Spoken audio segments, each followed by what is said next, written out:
CPR है, जिसको हम बोलते हैं अगर मतलब आप हॉस्पिटल प्रेमिसेस के बाहर हो, मतलब आप हॉस्पिटल में प्रेजेंट नहीं हो, तो हम बोलते हैं बेसिक लाइफ लाइफ। ये इतना बेसिक है कि ये हर एक इंसान को आना चाहिए। मतलब हॉस्पिटल में अगर आप प्रेजेंट हो तो आपको तो आना ही चाहिए, एक ये हर एक पर्सन को आना चाहिए, ठीक है। इसलिए हम बोलते हैं बेसिक लाइफ सपोर्ट, मतलब सबको सीपीआर के बारे में पता होना चाहिए। सीपीआर बेसिकली क्या होता है? कार्डियक पल्मोनरी ठीक है, ये हम देते हैं कार्डियक अरेस्ट। अगर किसी भी पर्सन को कार्डियक अरेस्ट हो रहा है तो हमारा फर्स्ट रिस्पांस क्या होता है? हम उसको सीपीआर देते हैं, ठीक है। सीपीआर के 7 स्टेप्स होते हैं, जिसमें हम क्या होता है कि सबसे पहले अगर आप कभी रास्ते में चल रहे हो, ठीक है, आपको कोई पर्सन मिल गया जो अनरिस्पॉन्सिव, मतलब बिल्कुल बेहोश सड़क पे गिरा है, सबसे पहले आपका क्या होगा? क्या करोगे? नहीं, सबसे पहले हम उसको सड़क से बाहर साइड पे लेटाएंगे, तो बीच सड़क पे उसको सीपीआर दोगे? गाड़ी तुम पे सीन सेफ्टी, ठीक है। सबसे पहला हमारा स्टेप होता है सीन सेफ्टी, ठीक है। सीपीआर में सबसे पहले हॉस्पिटल में भी आपको यही सिखाया जाता है। सीपीआर में सबसे पहले होता है सीन सेफ्टी, मतलब कि अगर आपको पर्सन कहीं पे भी मिला, हॉस्पिटल में तो वो आपको बेड पे ही मिलेगा, अगर बाहर आपको कहीं पे भी मिल रहा है तो सबसे पहले हम उसकी सीन की सेफ्टी चेक करेंगे कि वो प्रॉपर है, मतलब सही जगह पे है या नहीं है। अगर रोड साइड है तो फुटपाथ पे साइड पे लेंगे, अगर कहीं कंकर वाली जगह पे तो वहां से उसको साइड पे प्रॉपर जहां पे आप सीपीआर परफॉर्म कर सकते हो, आप उसकी सीन की सेफ्टी या फिर आगे पीछे जो भी, अगर आप अकेले हो तो आपको अकेले ही मैनेज करना पड़ेगा। सेकंड स्टेप होता है हमारा रिस्पांस चेक करना, ठीक है। उसमें क्या होता है कि पहले आप पर्सन को टैप करके, शोल्डर टैप करके बोलोगे सर, मैडम, कोई भी है, कि आप जिस तरह से आपको बोलना है, आई ओके, कोई प्रॉब्लम है या सर क्या हुआ, ठीक है। सेकंडली अगर फिर उसने रिस्पांस नहीं करा तो हम क्या करते हैं? उसकी कैरोटिड आर्टरी चेक करते हैं, ठीक है। अगर आपको कैरोटिड आर्टरी फील नहीं हो रही है और आप सिंगल पर्सन हैं, ठीक है, कैरोटिड आर्टरी फील नहीं हो रही है, तो उसके बाद क्या करते हैं हम? स्टार्ट द, अगर आपके पास कोई हो रहा है तो कॉल फॉर द हेल्प। आपने बोलना है कि प्लीज कॉल द एम्बुलेंस या कुछ भी है, बिकॉज आप एक सिंगल हैंडली पर्सन को इतनी देर नहीं रोक पाओगे। आपको क्या करना है? Call for the help. आगे पीछे कोई भी है, प्लीज एम्बुलेंस को बुलाओ या फिर एम्बुलेंस को कॉल करो, हॉस्पिटल को कॉल करो, ताकि जितनी जल्दी हो सके आपकी एम्बुलेंस या आपको हेल्प प्रोवाइड हो सके, ठीक है। उसके बाद आपको स्टार्ट कर देनी है कंप्रेशन। एक सर के नीचे मतलब प्रॉपर्ली बंदा फ्लैट लेटना चाहिए, लेटा होना चाहिए, वैसे तो वो अनरिस्पॉन्सिव है तो फ्लैट ही होगा, ठीक है। उसके बाद आपको कंप्रेशन स्टार्ट कर देनी है। कंप्रेशन कैसे देते हैं? हैंड को दो, जो आपको डोमिनेंट हैंड होता है, जिससे सब आज मतलब मैक्सिमम यहाँ राइट हैंडेड ही होगा, जो डोमिनेंट हैंड होगा उसको ऊपर रखिए ताकि आप प्रेशर जोर से अप्लाई कर सको, ठीक है। स्टार्ट कर देना। कहाँ से स्टार्ट करना? यहाँ दोगे, यहाँ दोगे, कहाँ दोगे? बिल्कुल बिल्कुल करना होगा, यहाँ जो एरिया होता है यहाँ से स्टार्ट करना, थोड़ा सा स्लाइटली लेफ्ट आप टर्न कर सकते हो और स्टर्नम के पास से स्टार्ट करना है यहाँ से, ठीक है। आपकी जो सीपीआर की कंप्रेशन की डेप्थ होती है वो 2 इंच तक होनी चाहिए, ठीक है। तो मतलब आपको इतना फोर्स लगाना है कि आपको 2 इंच तक वो डेप्थ जाए उसकी सीपीआर के टाइम पे। और सबसे एक इम्पोर्टेंट बात होती है सीपीआर में, कभी भी आपकी बाजू फोल्ड नहीं होनी चाहिए। जब आप सीपीआर दे रहे हो आपकी बाजू बिल्कुल स्ट्रेट होनी चाहिए, ठीक है। ऐसे करके ये कुछ लोग होते हैं सीपीआर देते टाइम आपकी ये हाथ नहीं मूव होने चाहिए, सीपीआर देते टाइम आपको शोल्डर मूव होने चाहिए। अगर कोई सीपीआर दे रहा है तो आपको शोल्डर मूव करने हैं, ठीक है। तब हम बोलते हैं कि एक इफेक्टिव सीपीआर दिया जा रहा है। अगर आप ऐसे ऐसे दे रहे हो तो वो ना उसमें डेप्थ जाएगी, ना उसमें जोर लगेगा और ना ही पर्सन रिवाइव होगा। आपका मेन मकसद होता है पर्सन को रिवाइव करना, मतलब वापस पर्सन को एक टाइप का जिंदा करना। तो सीपीआर में आपको जितना जोर हो सके 2 इंच डेप्थ रख के आपको अच्छे से जोर से आपको सीपीआर स्टार्ट करना है। आपकी कंप्रेशन होती है 30 कंप्रेशन,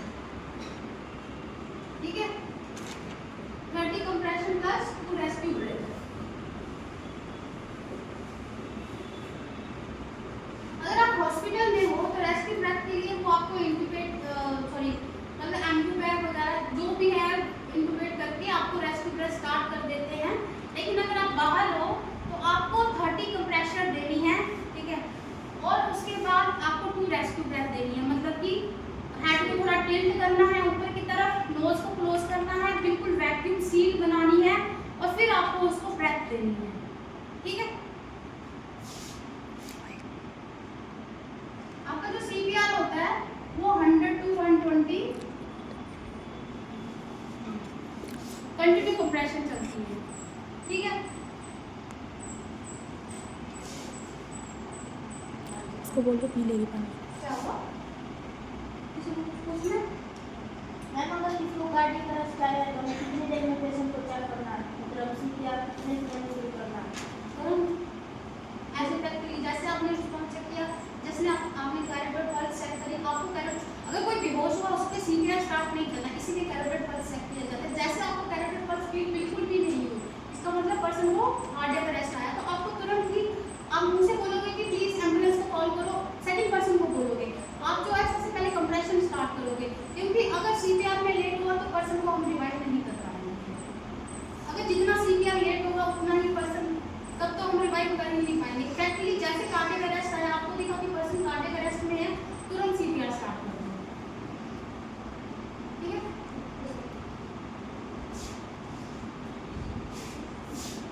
हम जो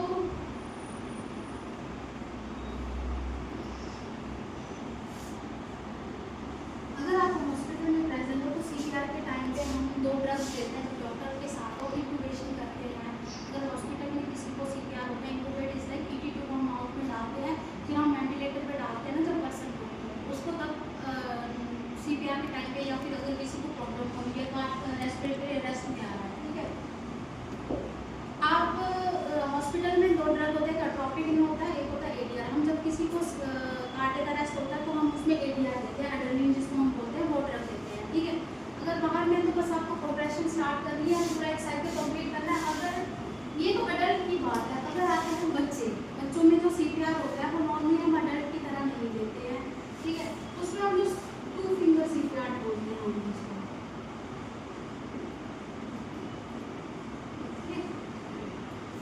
CPR ये होता है कि छोटे बच्चों में हम बिल्कुल ऐसे नहीं करते हैं, या तो हम थंब लेते हैं या फिर ये 2 फिंगर लेते हैं।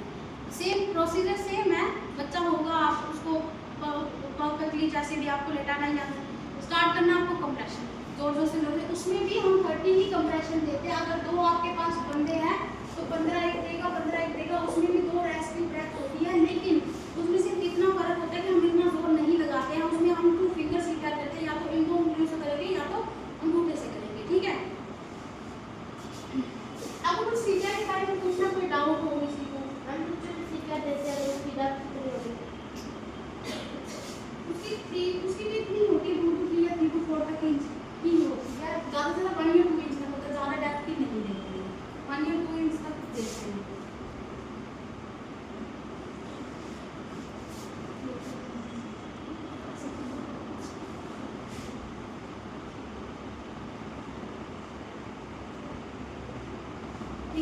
बेसिक लाइफ सपोर्ट के बारे में पढ़ा, एक ALS होता है, एडवांस लाइफ सपोर्ट होता है। बेसिक लाइफ सपोर्ट जो डे टू डे लाइफ होती है, जो रेगुलर पर्सन भी एक नॉट सिर्फ मेडिकल पर्सन, एक रेगुलर पर्सन भी सीख सकता है। ALS is advance life support होती है, जिसमें हम क्या करते हैं, तो हॉस्पिटल में जो पर्सन होता है तो वही सर्टिफिकेट होते हैं इनके ALS BLS के, ठीक है।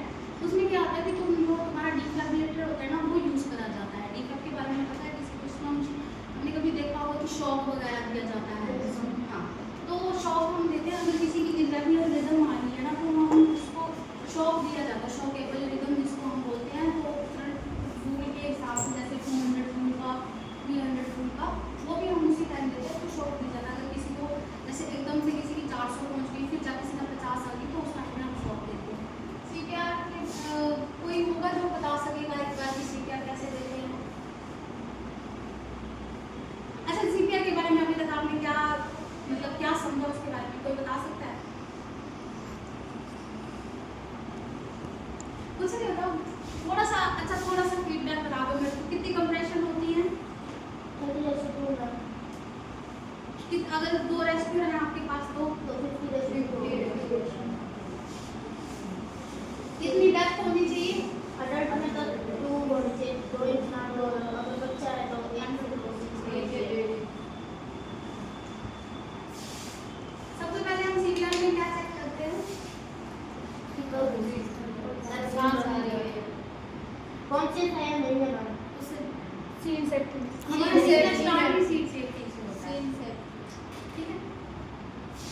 जब एम्बुलेंस आती है आपको कंटिन्यू तब तक CPR देना है जब तक कि आपके पास हेल्प ना पहुंच जाए। आपको मिड CPR नहीं रुकना। अगर आप थक गए तो दूसरे पर्सन को बोलना है। अगर आप मिड CPR रुक गए तब भी आप पेशेंट रिवाइव नहीं होता। बहुत मैक्सिमम टाइम पेशेंट रिवाइव होता है अगर CPR इफेक्टिव होता है। और एक बेसिकली मेन चीज़ ये होती है कि कई बार अगर पर्सन जोर लगाने से डरता है कि अगर, क्योंकि जब हम CPR देते हैं ना, अगर एक इफेक्टिव CPR मतलब अगर आपकी रिब्स वगैरह टूट रही है या फिर आपकी रिब्स एक अभी टूट गई तो इसका मतलब ये नहीं कि हमने CPR गलत दिया। इसका मतलब ये है कि CPR सही चला है, इफेक्टिव चला है, अच्छे से जोर लगा के पर्सन की 1-2 CPR मतलब देते टाइम रिब्स टूट जाती हैं, बिकॉज रिब्स टूट जाती है अगर हार्ट स्टॉप हो गया तो मुश्किल है। ठीक है,